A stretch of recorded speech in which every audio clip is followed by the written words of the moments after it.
મારું નામ રાજેશ કોલડિયા ભાણવડિયા, ખેડૂત કલ્યાણ સંગઠન મહુવા જેસર. ગુજરાતભરના ખેડૂતો વતી અને ખેડૂતોના હક અને અધિકાર માટે ગુજરાત કિસાન સંગઠન આયોજિત તારીખ 3/1/2024ને બુધવારે બપોરે 1 થી 5 વાગ્યા સુધી સુરેન્દ્રનગર જિલ્લાના ધાંગધ્રામાં ખેડૂતોનું મહાસંમેલન રાખેલ છે. સ્થળ દેસાઈની વાડી, જોગાસર રોડ, કુડા ફાટક પાસે, મુકામ ધાંગધ્રા, જિલ્લો સુરેન્દ્રનગર.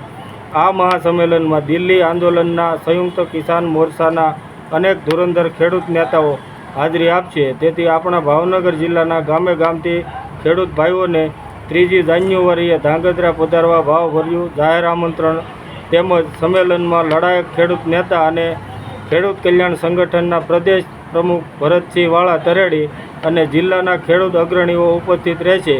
અને હાલ સરકારે ડુંગળીની નિકાસબંધી જાહેર કરી, તેથી ડુંગળીના ભાવ ગગડતા ફક્ત ગુજરાતના ખેડૂતોને રોજની ઓછામાં ઓછી 20 કરોડ રૂપિયાની ખોટ છે.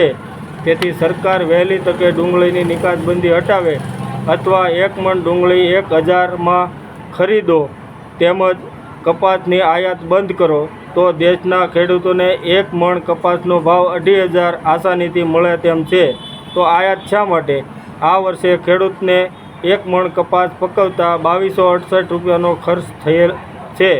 તે કપાસ ખેડૂત 1200થી 1400માં લાચાર થઈને મજબૂરીથી વેચવો પડે છે.